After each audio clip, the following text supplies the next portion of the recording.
राधे राधे। जय श्री कृष्णा। आज मैं आप लोगों को श्री हल षष्ठी व्रत कथा सुनाने जा रही हूँ। यह त्योहार मनाया जाता है भाद्रपद मास की कृष्ण पक्ष की षष्ठी तिथि को। इस दिन भगवान श्री कृष्ण के बड़े भाई बलराम जी का जन्म हुआ था, इसलिए आज भी इस तिथि पर बलराम जी का जन्मदिन मनाया जाता है। बलराम जी को हल अत्यंत प्रिय था। हल वह होता है जिससे कि खेत को जोता जाता है। पहले हल में दो बैल लगा करके खेतों को जोता जाता था। हल प्रिय होने के कारण बलराम जी का एक नाम हलधर पड़ा। बलदेव, बलराम, हलधर इस नामों से भगवान श्री कृष्ण के बड़े भाई बुलाए जाते थे और भगवान श्री कृष्ण अपने बड़े भाई को दाऊ कह करके बुलाते थे। आइए सुनते हैं हल षष्ठी त्योहार पर हल षष्ठी व्रत कथा। इस त्योहार को हल छठ, हर छठ, ललनी छठ, कमर छठ इन नामों से भी जाना जाता है। बड़े ही धूमधाम से भगवान बलराम का जन्म उत्सव पूरे देश भर में मनाया जाता है। साथ ही षष्ठी माता की भी पूजा की जाती है इस दिन। आइए सुनते हैं हल षष्ठी व्रत कथा को। सुमिर भवानी शंकरहि, गणपति को शिर नाय, हल षष्ठी व्रत की कथा कहो पुराण विधि गाय। एक समय राजा युधिष्ठिर ने भगवान श्री कृष्ण से कहा कि आपने संसार की भलाई के लिए इस पृथ्वी लोक पर अवतार धारण किया है। इस समय सुभद्रा और द्रौपदी अपने पुत्रों के मरने से शोकग्रस्त है तथा अभिमन्यु की स्त्री उत्तरा का भी गर्भ अश्वत्थामा के ब्रह्मास्त्र से खंडित हो रहा है।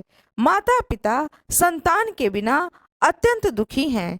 अतः हे प्रभु, आप कोई ऐसा व्रत, दान, पूजा पाठ बताएं जिससे कि समस्त माता पिता संतान शोक से दुखी न हो और उनकी उत्तम दीर्घायु तथा स्वस्थ संतानें उत्पन्न हो।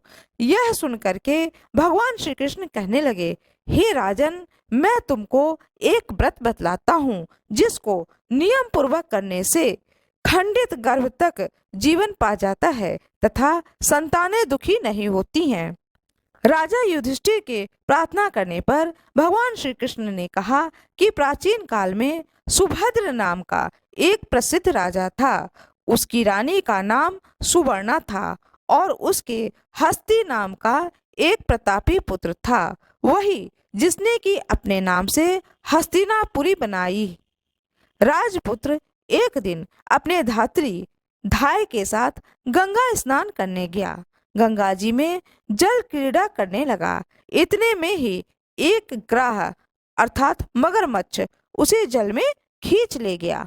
धात्री ने जब यह देखा तो वह दौड़ करके रानी सुवर्णा के पास आई और उन्हें सारा समाचार दिया। रानी सुवर्णा अत्यंत दुखी हुई और क्रोध में उसने धात्री के पुत्र को भी धधकती हुई भाड़ की अग्नि में डाल दिया। फिर राजा और रानी भी अपने अपने प्राण त्यागने को तैयार हो गए। वह धात्री भी अपने पुत्र शोक में एक निर्जन वन में चली गई। वहां एक सुनसान मंदिर में भगवान शिव, माँ पार्वती तथा भगवान गणेश की पूजा करने लगी। प्रतिदिन पूजन व ध्यान करने के बाद तृण, धान्य तथा महुआ खाया करती थी। भगवान कहते हैं युधिष्ठिर से, हे राजा युधिष्ठिर, इस प्रकार व्रत को करते हुए उसके प्रताप से भाद्रपद मास के कृष्ण पक्ष की षष्ठी के दिन नगर में एक अद्भुत कौतुक हुआ। धात्री का पुत्र अग्नि में से जीवित निकलता देखा गया। राजा रानी ने भी उस धात्री के पुत्र को भाड़ में से निकलते हुए देखा तो उनको बड़ा ही आश्चर्य हुआ और उन्होंने पंडितों से उसके जीवित बचे रहने का कारण पूछा। इसका रहस्य बताने के लिए भगवान शिव की आज्ञा से ऋषि दुर्वासा वहां पहुंच गए। राजा ने दुर्वासा को आया जान करके उनकी आगवानी करके धात्री के पुत्र के जीवित होने की सारी कथा सुनाई। दुर्वासा ऋषि से पूछा, हे ऋषिवर, आप मुझे बताएं कि यह कैसे संभव हुआ।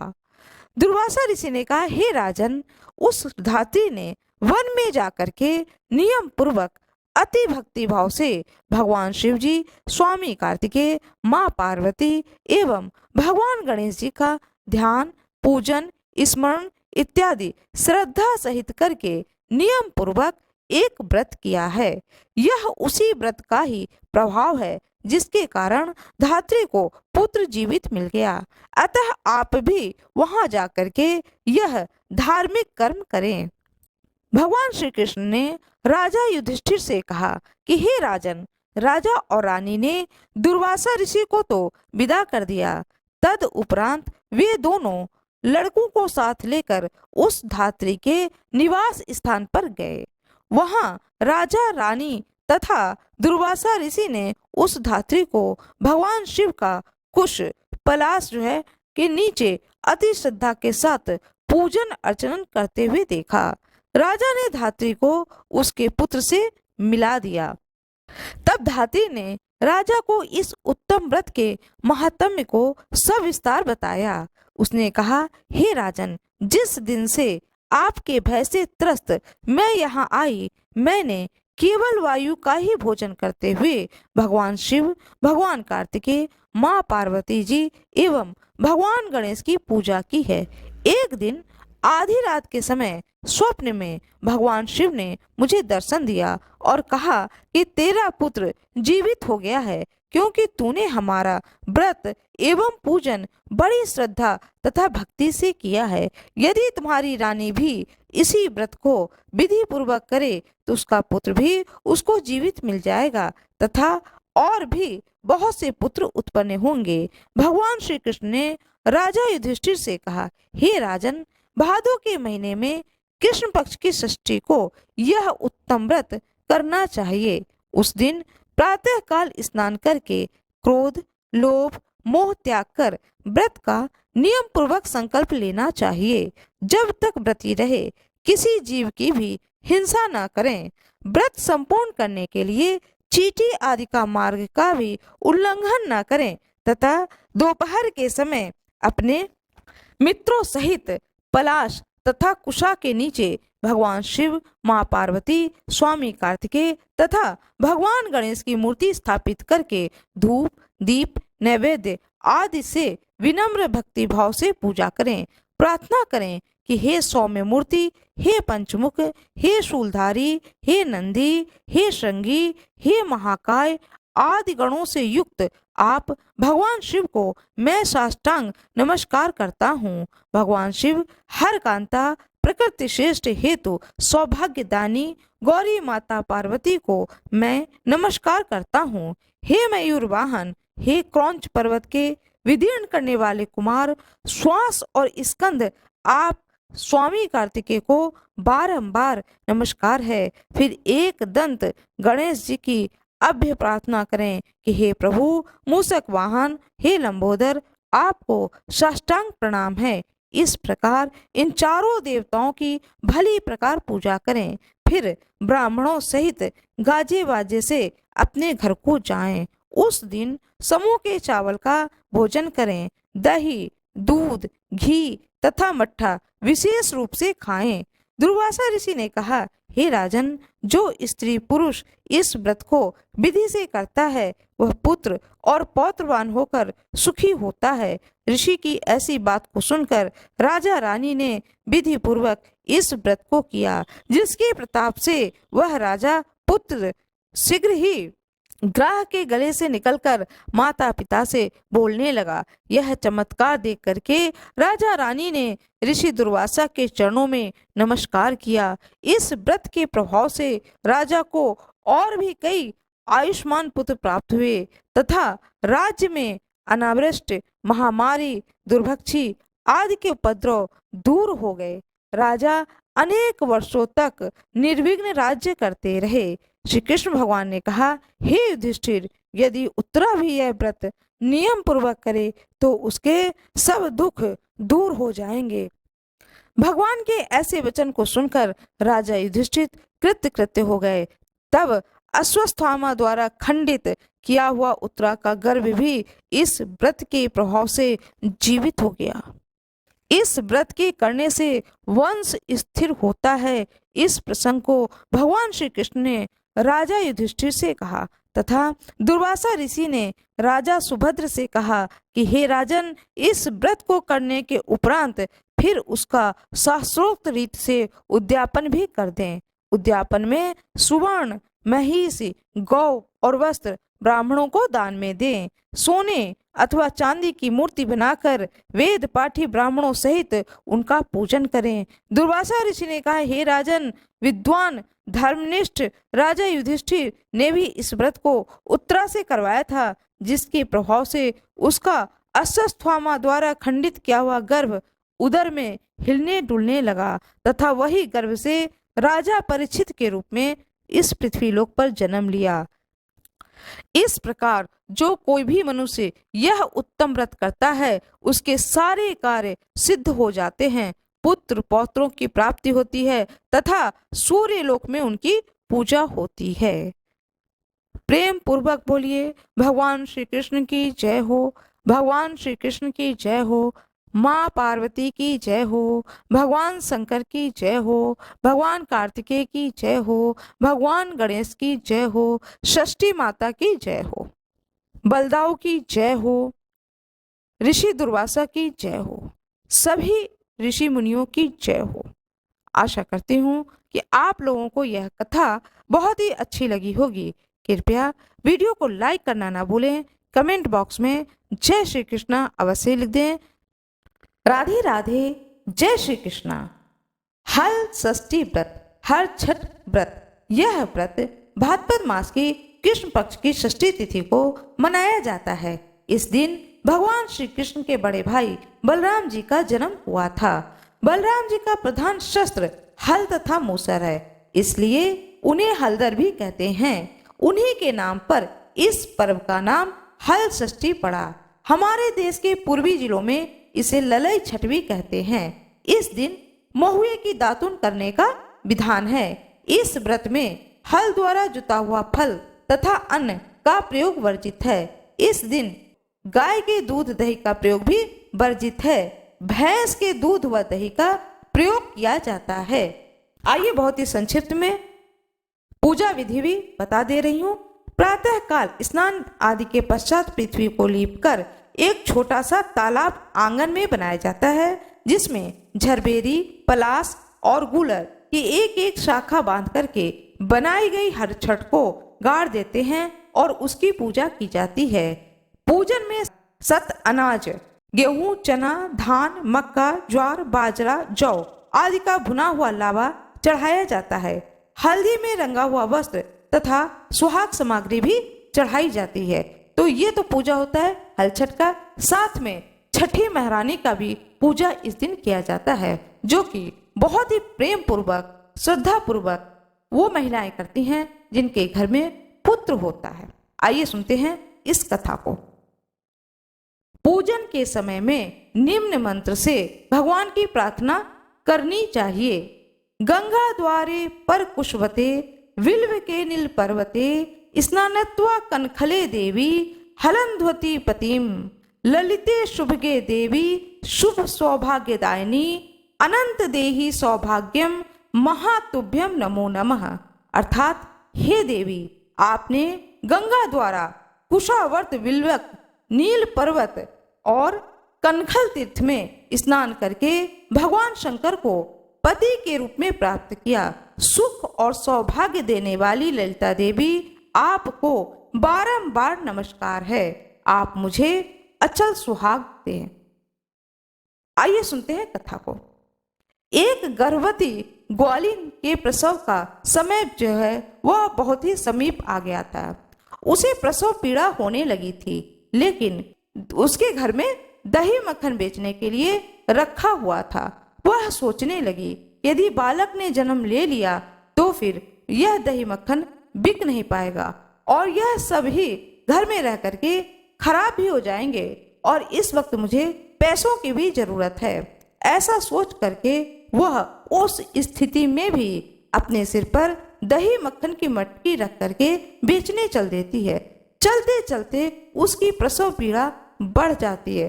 तब वह झरबेरी की ओट में बैठ गई और उसने एक पुत्र को जन्म दिया। वह अल्हड़ ग्वालिन ने बालक को कपड़े में लपेट करके वहीं पर छोड़ दिया और स्वयं फिर मटकियां उठा करके आगे बढ़ गई। उस दिन हलछट था। यद्यपि उसका दूध व मक्खन गाय भैंस का मिला हुआ था, लेकिन उसने बेचते समय सभी महिलाओं को यह बताया कि यह जो है दूध, दही, मक्खन, ये सारी चीजें केवल भैंस की हैं। इसलिए उसका सारा दूध दही बिक गया। जहां ग्वाली ने बच्चे को छिपाया था, वहां पर एक किसान हल चला रहा था। उसका बैल जो है वह एकाएक बिदक जाता है और खेत की मेड़ पर जा चढ़ता है। हल की नोक बच्चे के पेट से टकरा जाने से बच्चे की उसी समय वहीं पर मृत्यु हो जाती है। किसान ने तत्काल झरबेरी के कांटे से बच्चे के पेट में टाके लगा करके उसे वहीं पर छोड़ देता है।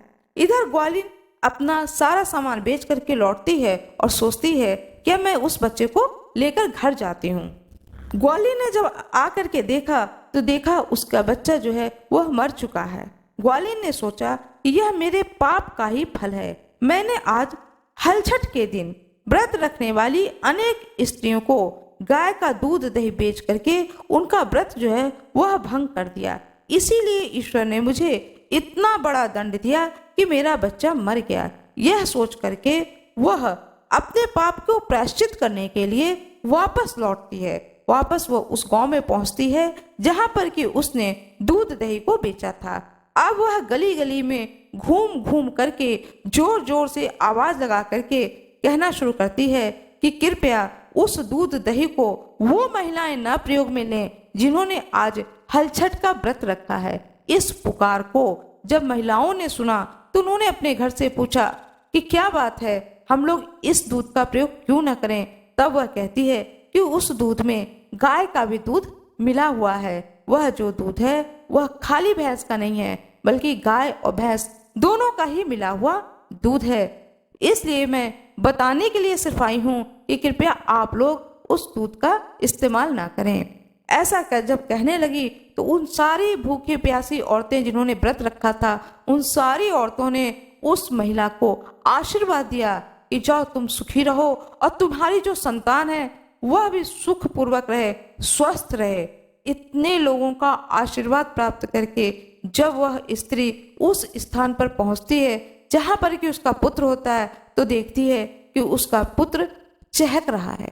इस दृश्य को देख करके वह स्त्री बहुत ही खुश हो जाती है और अपने जीवित पुत्र को लेकर के वह वापस अपने घर में आती है और संकल्प लेती है कि आज के बाद मैं कभी भी इस प्रकार का झूठ नहीं बोलूंगी। जैसी चीज होगी उसको सत्य ही बता करके बेचूंगी, जिससे कि किसी का भी व्रत खंडित ना हो। षष्ठी माता की जय हो, भगवान बलराम की जय हो, भगवान श्री कृष्ण की जय हो। राधे राधे, जय श्री कृष्णा। आज मैं आप लोगों को चंद्र छठ की कथा सुनाने जा रही हूँ। भाद्रपद मास की कृष्ण पक्ष की षष्ठी को चंद्र छठ का त्योहार मनाया जाता है। इस व्रत को कुमारी कन्याएं एवं नव विवाहिताएं व्रत करती हैं। शाम के समय में चंद्र भगवान को अर्घ दे करके व्रत का पालना किया जाता है। आइए सुनते हैं चंद्र छठ व्रत कथा। एक साहूकार था और साहूकारनी थी। साहूकारनी मासिक धर्म के समय भी बर्तनों को स्पर्श करती थीं। थोड़े ही दिन बाद वो दोनों ही पति पत्नी मर जाते हैं। मरने के बाद साहूकार बैल की योनि में चला जाता है और साहूकारनी कुतिया की योनि में जाती हैं। दोनों ही अपने लड़के के घर में रहने लगते हैं। बैल सारा दिन रात काम करता है और कुतिया घर की रखवाली करती थी। इस बात की जानकारी उसके पुत्र को नहीं होता है। एक दिन उसके पिता का श्राद्ध आता है तो उसके पुत्र ने बहुत सारे ब्राह्मणों को निमंत्रण दिया और अपने घर में खीर बनवाई। जब खीर बन जाती है तब वह कुतिया देखती है कि बहू जो है वह दूसरे कामों में लग गई और इसी समय कहीं से एक सांप आता है और सांप उस खीर के भगोने में गिर जाता है। इस चीज को देख करके वह कुतिया बहुत चिल्लाती है, लेकिन वह बहू कुतिया की बात को समझ नहीं पाती है। वह कुतिया सोचती है कि बहू ने तो देखा नहीं कि इस खीर में सांप मर गया है, लेकिन अब यह खीर तो ब्राह्मणों को खिला दिया जाएगा और कितने ही ब्राह्मणों की मौत हो जाएगी। ऐसा सोच करके वह कुतिया क्या करती है कि जो खीर पकी होती है उस पूरी खीर को पलट देती है चूल्हे से।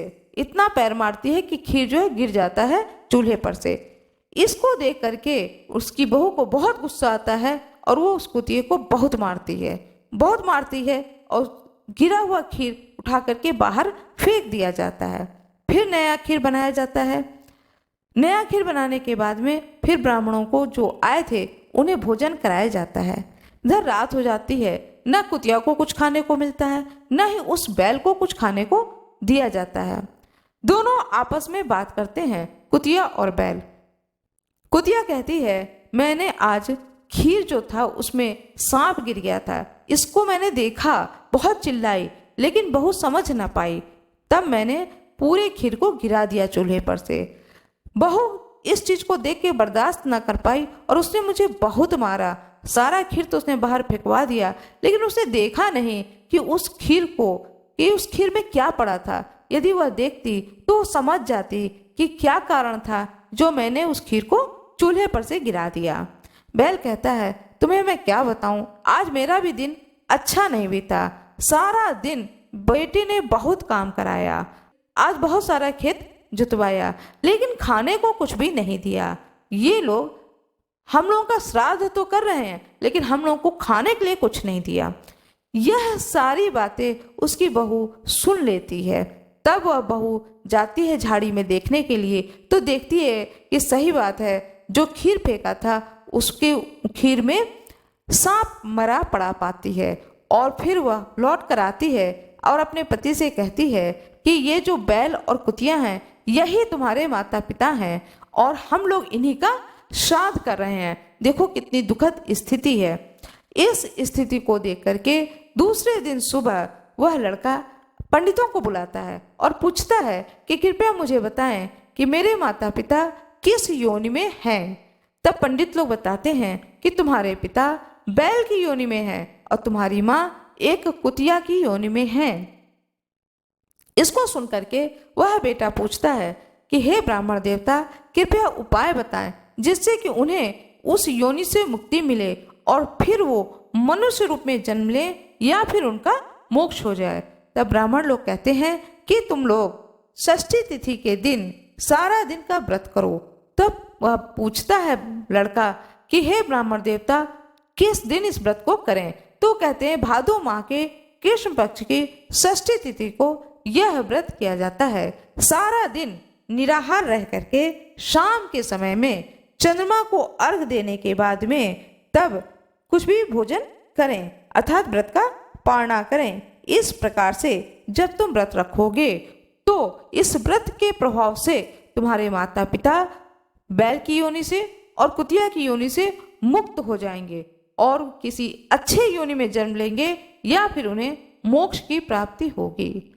दोनों बेटे बहू ने संकल्प किया कि यदि हमारे इस व्रत को करने से उन्हें मोक्ष की प्राप्ति होती है तो हम लोग इस व्रत को अवश्य ही करेंगे। फिर जब भाद्रपद मास का कृष्ण पक्ष की षष्ठी तिथि आती है तब दोनों पति पत्नी ने मिलकर के इस व्रत को किया और शाम के समय में चंद्रमा को अर्घ दे करके चंद्र भगवान से प्रार्थना करी कि मैंने यह व्रत अपने माता पिता के लिए किया है, कृपया उन्हें मुक्ति दें। उसी रात वह जो कुतिया होती है उसकी मृत्यु हो जाती है और वह मोक्ष को जाती है और जो बैल होता है उसकी भी मृत्यु हो जाती है और वो भी मोक्ष प्राप्त करता है। जब दोनों को ही प्रातःकाल वह बेटा और बहू देखते हैं तो प्रणाम करते हैं कि मेरे माता पिता मोक्ष को प्राप्त कर गए और उन्हें इस जानवर की योनि से मुक्ति मिल गई। वो लोग बहुत ही प्रसन्न होते हैं। चंद्र देवता की जय हो, षष्ठी माता की जय हो, भगवान गणेश की जय हो। आशा करती हूँ कि आप लोगों को यह कथा बहुत ही अच्छी लगी होगी। आइए सुनते हैं षष्ठी माता की कथा। एक गांव में माँ बेटा रहते थे। बेटे की शादी कर देती है माँ और सोचती है कि बहू आ जाएगी, नाती पोता हो जाएंगे तो मेरा घर जो खाली खाली दिखता है यह पूरा घर द्वार भर जाएगा और बच्चों की आवाज़ों से पूरे घर में गुंजायमान हो जाएगा। ऐसा विचार करके वह अपने बेटे का विवाह बहुत ही कम उम्र में कर देती है। बहू आ जाती है। बहू भी बहुत ही सुंदर होती है, गुणवान होती है, अच्छी बहू होती है। अपनी बहू को देख करके वह बुढ़िया बहुत ही खुश रहती है। नित्य अपनी बहू के मुख को देखती थी और खुश हो जाती थी कि अब मेरे घर में सुंदर सुंदर छोटे छोटे बच्चे होंगे। भगवान की कृपा से और उसकी इच्छा की पूर्ति होती है। साल भीतर ही उसके घर में पोते का जन्म हो जाता है। उस बूढ़ी माता ने अपने पोते का छठी किया। कोई भी बच्चे का जब जन्म होता है तो बच्चे के जन्म से ठीक छठे दिन पर छठी देवी की पूजा की जाती है। छठी देवी बनाई जाती हैं और उन्हीं छठी देवी के सामने नीचे ही एक दीपक जलाया जाता है जिसे छठी दीपक कहा जाता है और साथ में बहुत सारे पकवान बनाए जाते हैं। ये अपने अपने घर के अनुसार होता है कि कोई किस तरह का पकवान बनाता है और वो छठी माता को भोग लगाया जाता है। उस बुढ़िया ने भी उसी प्रकार सारे विधि विधान से पूजा करी कि छठी माता मुझ पर इसी तरह कृपा करें और मेरे घर में और भी संतान हो। पूजा पाठ करते करते शाम हो जाती है। अब बहू को बहुत जोर से भूख लगने लगती है। अब वह कुढ़ने लगती है मन ही मन कि ये बुढ़िया सारा दिन तो बिता दी पूजा पाठ करते करते, अब मुझे भूख बहुत तेज से लग रही है। लेकिन वो कुछ कह नहीं पा रही थी। कुछ समय व्यतीत होता है और जो सारे रस्म रिवाज होते हैं वो हो जाते हैं। इसके बाद वह लड़का कहता है अपनी माँ से, माँ अब घर परिवार बड़ा हो गया है, मैं जो कुछ भी मजदूरी करता हूँ उससे घर का खर्चा चलता नहीं है, अब मैं विदेश जाना चाहता हूँ। माँ बहुत रोकती है, कहती है बेटा जो रूखा सूखा खाओ, परिवार के साथ में रहो। वह लड़का कहता है नहीं माँ, इतना भी रूखा सूखा खा करके जीवन नहीं जिया जा सकता है। पत्नी है, पोता है, तुम्हारा मन लगा रहेगा। मैं जा रहा हूँ परदेश कमाने के लिए और जब कुछ पैसे इकट्ठे हो जाएंगे तो मैं आ जाऊँगा। माँ कहती है ठीक है। माँ मजबूर हो जाती है बेटे को भेजने के लिए। जब बेटा चला जाता है, 4-5 महीने हो जाते हैं, उसकी कोई चिट्ठी पत्री नहीं आती है तो बहू जो है ये दुर्व्यवहार करना शुरू कर देती है अपनी सास के साथ में। कभी भी सीधे मुंह अपनी सास से तो बात ही नहीं करती है। जब बात करे तो उल्टे सीधे तरीके से तो जवाब ही नहीं देना, ताने मारना, बातें सुनाना। अब सास को सुनना ये सब चीजें अखरने लगा था, बहुत ही ज्यादा खलने लगा था। अब वो कहाँ भाग के जाए। घर में रहती है तो बहू ताने देती है, बाहर जाती है तो अड़ोस पड़ोस पूछते हैं तुम्हारा बेटा परदेश गया था, अभी तक लौट के नहीं आया, अरे वो तो बहुत ही ज्यादा कमा रहा होगा। लोग उल्टा सीधा भी बोलते थे। वह बुढ़िया अकेले होने के कारण घबराने लगी और सोचने लगी मैं कौन सी ऐसी जगह जाकर बैठूं कि मुझे कोई भी आवाज सुनाई न दे, कोई मुझे उल्टा सीधा ना कहे। वह एक दिन गांव के बाहर निकल जाती है तो देखती है कि गांव के बाहर एक कुआं है, तो उस कुएं के मुंडेर पर जाकर के बैठ जाती है। दोपहर का समय था, कोई पानी भरने भी नहीं आता, गर्मी का दिन था। सोचने लगती है कि ये सबसे शांत जगह है, अब मैं रोज इसी जगह आ जाया करूंगी। 10 बजे तक आ जाऊंगी, शाम के 5-6 बजे तक यहीं बैठूंगी, न गांव की औरतें सुनाएंगी न बहू सुनाएगी। अब वह रोज मुंडेर पर आकर के बैठने लगी और साथ में रोने भी लगी। जब वो बैठती अकेले रहती तो अपने बेटे को याद करती कि जब वह मेरा बेटा था तो मैं कितना सुखपूर्वक रहती थी, मुझे किसी बात की कोई कमी नहीं थी। भला वो हम लोग थोड़ी कमाई थी उसमें जीते थे, लेकिन और कोई दिक्कत नहीं था। ऐसा सोच करके बिलाप करके वह रोने लगती है। जब वह बिलाप करके रोने लगती है तो उस कुएं में से एक आवाज आती है कि हे देवी तुम क्यों रो रही हो। उस आवाज को सुन करके वह बुढ़िया चौंक जाती है और सोचती है कि यह आवाज आ कहाँ से रही है। तब वह इधर उधर देखती है, तब देखती है कि उसके सामने कुएं से निकल करके एक देवी माँ खड़ी हो गई और कहती हैं तुम मेरे मुंडेर पर बैठ करके इतना बिलाप करके क्यों रो रही हो। तब वह कहती है कि हे माता, मैं सबसे पहले तो तुम्हें प्रणाम करती हूँ, मैं नहीं जानती कि तुम कौन हो। तब वह बताती हैं मैं कुएं की देवी हूँ। कोई भी जब कुआं बनाता है तो सर्वप्रथम मेरी पूजा करता है, तो मैं कुआं की देवी हूँ और तुम मेरे ही इस मुंडेर पर बैठ करके रो रही हो, यह मुझे अच्छा नहीं लग रहा है। बताओ तुम्हारा क्या कष्ट है। तब वह बूढ़ी माता कहती है कि मेरे घर में ऐसा ऐसा बात हो गया, बेटा जब से परदेश कमाने को गया है तब से बहू मुझे बहुत बातें सुनाती है। तब वह कहती है तुम्हारा बेटा भी बहुत परेशान है वापस लौटने के लिए, और कहती है कि जाओ तुम अपने घर में षष्ठी का दिया जलाओ। जो तुमने षष्ठी देवी की पूजा की थी और जो दीपक जलाया था उस दीपक को तुम्हारे बेटे ने देख लिया था। अब तुम फिर से एक दिन षष्ठी की पूजा करो। तब वह पूछती है बूढ़ी माता, मैं किस दिन पूजा करूं? हे देवी माँ, हर महीने तो आती है षष्ठी तिथि। तब कुएं की देवी कहती हैं कि तुम भाद्रपद मास के कृष्ण पक्ष की षष्ठी तिथि को अपने घर में षष्ठी देवी की ऐसे दीवार पर चित्र बनाओ, उनकी पूजा करो, नीचे एक दीपक जलाओ और उस दीपक को पूरी रात जाग करके जलाए रखना, वह दीपक बुझे ना। और इस प्रकार तुम षष्ठी देवी की पूजा करो, तुम्हारा बेटा 2 दिन के अंदर में घर वापस आ जाएगा और तब तुम्हारा जीवन फिर सुखपूर्वक बीतने लगेगा। माँ का आशीर्वाद प्राप्त करके वह बूढ़ी माता इंतजार करती है। संयोग बस फिर आता है भाद्रपद माह का कृष्ण पक्ष का षष्ठी तिथि और इस दिन उस बूढ़ी माता ने अपने घर में षष्ठी देवी बनाई और उनके लिए दीपक जलाया और पूरी रात जाग करके दीपक को बुझने नहीं दिया। वह दीपक पूरी रात जलने के बाद सुबह के समय में दूसरे दिन फिर वह नहा धो करके षष्ठी माता का विधि विधान से पूजन करती है, प्रार्थना करती है कि मेरा बेटा वापस सही सलामत अच्छे से घर आ जाए। षष्ठी माता की कृपा से उसका पुत्र सप्तमी तिथि की शाम को आ जाता है। अपने बेटे के मुख को देखकर वह बूढ़ी माता बहुत ही खुश होती है। जिस प्रकार से षष्ठी माता की कृपा से उसका गया हुआ विदेश बेटा लौट आता है घर, उसी प्रकार से इस कथा को कहने वाले के ऊपर और कथा को सुनने वाले के ऊपर षष्ठी माता अपनी कृपा बनाए रखें। षष्ठी माता की जय हो, भगवान श्री कृष्ण की जय हो, हलछठ महारानी की जय हो, बलदाऊ की जय हो, ऋषि दुर्वासा की जय हो, सभी ऋषि मुनियों की जय हो। आशा करती हूँ कि आप लोगों को यह कथा बहुत ही अच्छी लगी होगी। कृपया वीडियो को लाइक करना ना भूलें, कमेंट बॉक्स में जय श्री कृष्णा अवश्य लिख दें, चैनल को सब्सक्राइब कर दें, बेल आइकन दबाना ना भूलें। आप लोगों का बहुत बहुत धन्यवाद।